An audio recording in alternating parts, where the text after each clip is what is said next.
산다는 것은 참 어렵지만 쉬운 것입니다.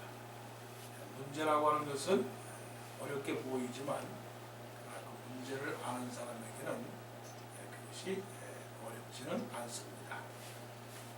우리의 삶 속에는 육체적인 삶도 있고 또 영적인 삶도 있습니다. 육적인 삶이라고 하는 것은 눈에 보이는 것입니다.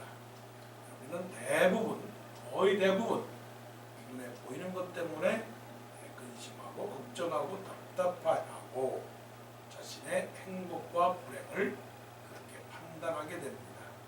오늘 본문에 사마리아 수가성의 한 여인이 나옵니다.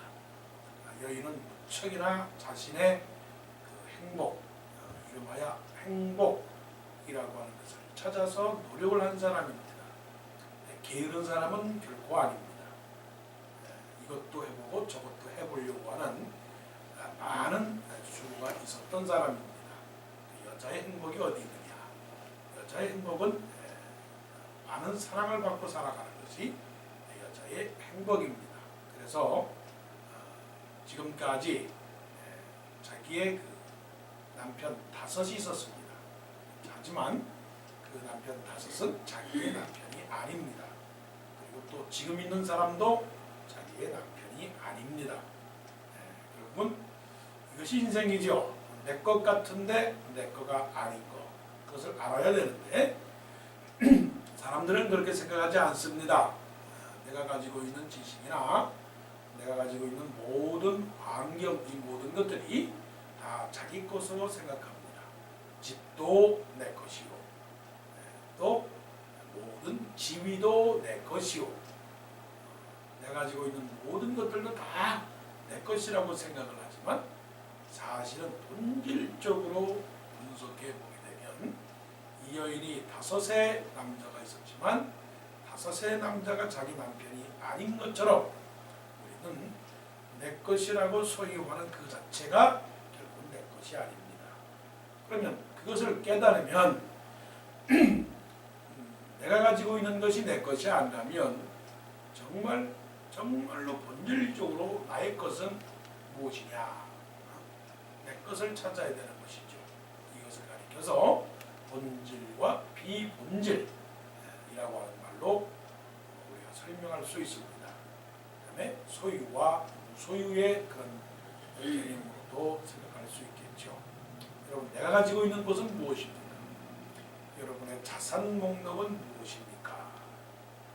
이 여인은 아주 해가 쬐는 그 대낮에 물을 길러 왔습니다. 그래서 우리는 복음성가를 부르게 되면 우물가의 여인처럼 난 구했네. 헛되고 헛된 것들을. 우물가의 여인은 부지런한 여인입니다. 뜨거운 그 대낮에 물을 길러 왔습니다. 물론 왜 대낮에 물을 길러 왔느냐? 부끄러워서 길러 왔을 것이고 또 편안해서 길러 왔을 것입니다. 왜냐하면 그때는 다른 사람들이 물을 길러 오지 않으니까 시간을 기다릴 필요가 없고 가장 효과적인 시간에 물을 길러 왔을 것입니다. 그렇게 어리석은 여자는 아닙니다. 어떻게 해서라도 자기가 원하는 그 길을 찾아서 이것도 해보고 저것도 해보고 이 사람도 만나보고 저 사람도 만나보자 했습니다. 그러면 이 여자에게 남는 것은 무엇이냐? 허무함입니다. 허무함, 공허함, 그 다음에 아쉬움, 그리고 또 죽음, 성경적으로 말씀하면 죽음. 솔로몬이 말씀한 대로 헛되고 헛되며 헛되고 헛되니 모든 것이 헛되도다. in vain이라고 하는 거예요. 마치 바람결에 구름을 잡는 것과 같이 헛되고 헛된 것이 바로 이 사마리아 여인의 그런 삶이었다. 그러면 이 사마리아 여인에게 있어서의 정신적 영적인 고통은 무엇인가? 무엇이 참인가 하는 것입니다. 무엇이 참인가? 눈에 보이는 것들에 대해서 느끼는 결국 깨달음이라고 하는 것은 수고와 슬픔뿐이다 하는 것을 깨달았습니다. 그런데 그럼에도 불구하고 알기는 아는데 그 아는 것에 대해서 모르는 것에 대해서 자기가 알려고 하는 그 완전한 그 임팩트, 만남, 그 컨택 포인트를 찾지 못했기 때문에 결국은 반복할 수밖에 없었던 이 여인의 그런 슬픈 삶이 있습니다. 그러니까 물을 길러 와야 되고 또 그 예수님을 단순히 유대인으로만 보았지 온 세상의 구주로 오신 메시아로 생각하지 못했기 때문에 자기 앞에 나타난 그 예수를 어찌 당신은 유대인인데 나와 같은 사마리아인에게 물을 달라고 하느냐 라고 그렇게 질문할 수밖에 없었습니다. 많은 사람들이 복음을 듣습니다. 많은 사람들이 교회를 알고 또 교회를 다니고 있습니다. 그런데 피상적인 예수를 알고 피상적인 진리만을 알기 때문에 빙빙 돌고 겉으로 돕니다. 무엇이 신앙이고 무엇이 진리이고 또 누가 예수 그리스도인가에 대해서 깨닫지를 못합니다. 그러면서도 기대는 그것입니다. 그러면서도 마음의 안식과 편함과 행복을 추구합니다. 예수님께서 여인에게 뭐하러 그렇게 수고를 하느냐, 뭐하러 그렇게 노력을 하느냐, 뭐하러 그렇게 자꾸만 헛된 것 때문에 마음속에 근심을 하느냐. 사람들을 향하여 예수님께서 말씀하신 것처럼 수고하고 무거운 짐진 자들아 다 내게로 오라 내가 너희를 쉬게 하리라 말씀하신 것처럼 세상의 사람들은 수고를 합니다. 아침에 일어나서 저녁까지 일을 해야 되고 또 1년이 지나면 2년이 지나야 되고 반복적으로 계속적으로 살아가는 물은 떠야 되고 그러니까 예수님께서 내가 너에게 길을 가르쳐 줄 것인데 더 이상 이제는 물을 기를 필요도 없고 올 필요도 없지 생수를 너에게 줄 것이다. 이것은 하나님께서 우리에게 주시는 정말 귀한 은혜입니다. 자, 10절 말씀에 예수께서 대답하여 이르시되 네가 만일 하나님의 선물과 하나님의 선물이래요.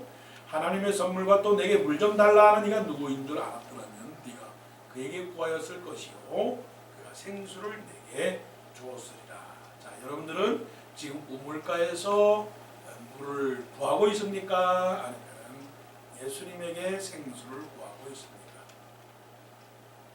우리는 우물가에 물이 있어야 오늘을 살고 또 만족을 하고 마음의 안정을 찾고 그래야 산다라고 생각을 합니다. 물론 이 말씀은 우리가 이 세상을 완전히 부정을 하고 산속에 들어가서 불을 파고 오직 하나님만을 묵상한다라고 하는 극단적인 신앙을 말하는 것은 아닙니다. 우리는 물론 일을 해야 되고 우리는 물론 공부를 해야 되고 우리는 물론 우리에게 주어진 일들을 잘 감당해야 됩니다. 그러나 그것만이 인생의 길이고 그것만이 우리에게 행복을 주고 평안을 주는 것은 아니다 하는 것을 깨달아야 하는 것입니다. 잠시 잠깐 우리가 이 땅에 살아가는 동안에 우리가 해야 할 의무에 불과한 것이지 그것의 목적이 아니다. 인생의 목적은 무엇이냐? 저 뒤에 우리가 이건 본문 말씀대로 아버지께 예비할 때가 오나니 아버지께 참으로 예비하는 자는 신령과 진정으로 예비할지니라. 길이 다른 겁니다. 우물가에 가서 물을 구하는 인생과 예배당에 가서 예배의 자리에 찾아가서 예배를 드리는 사람들과 다른 차원의 것입니다. 우물가에서 물을 구하는 사람은 육체적으로 사는 사람이요, 그 다음에 예배당에 가서 예배할 처소에 가서 하나님께 예배하는 사람들은 영적인 삶입니다. 육체적으로 사는 사람들은 육신을 위하여 사는 삶은 육신으로부터 썩어질 것을 거두고, 썩어진다라고 하는 것은 목마르다라고 하는 겁니다. 계속적으로 목마른 것입니다. 여러분에게 아마 재물로 예를 들어서 1,000억을 준다고 하십시다. 그러면 5천억을 가지고 여러분들이 배부를 것 같습니까? 전혀 배부르지 못합니다. 전혀 배부르지 못해요. 아마 배부른 1,000억을 준다 할지라도 아마 5천억은 갖고 있어야 좀 떵떵거리고 살 것이다 라고 생각하는 것이 인간입니다. 물은 마시면 또 마시면 목마르고 저런 것입니다. 집을 내가 10채를 갖고 있으면 그것으로 만족할까요? 학위가 하나만 가지고 만족할까요? 아니. 배우면 또 배우고 싶고 가지면 또 가지고 싶고 먹으면 또 먹고 싶은 것이 우리 사람의 욕심이다. 그래서 물은 마시면 또 배고프고 목마른 것이 바로 물입니다. 물입니다. 그래서 예수님께서 이 세상을 단적으로 아주 분명하게 사진을 찍어서 이 세상의 단면을 보여주고 있는데 13절 14절 예수께서 대답하여 이르시되 이 물을 마시는 자마다 다시 목마르려니와 우리는 목마릅니다. 밥을 아침에 먹으면 또 먹어야 되는 것처럼 육신의 양식은 우리를 허전하게 만듭니다. 그걸 깨달아야 됩니다. 우리가 왜 목마르고 우리가 왜 힘들고 왜 우리가 답답해하고 괴로워하고 두려워하는가? 그건 육신에 얽매여 있으면 그렇습니다. 그때 예수님께서 이 여인에게 하신 말씀이 있습니다. 14절 내가 주는 물을 먹는 자는 영원히 목마르지 아니하리니 할렐루야. 내가 주는 물은 그 속에서 영생하도록 솟아나는 샘물이 되리라. 이 여인도 오해했지만 우리가 오해하면 안 됩니다. 교회 가면 일하지 않아도 됩니까? 교회 가면 공부하지 않아도 됩니까? 예수 믿으면 모든 것이 다 됩니까? 그것은 아니죠. 아니죠.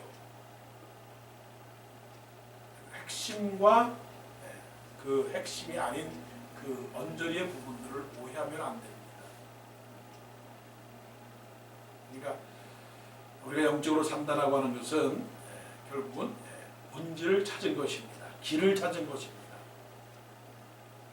괜히 그냥 헛된 데 시간을 보내지 않는다는 것입니다.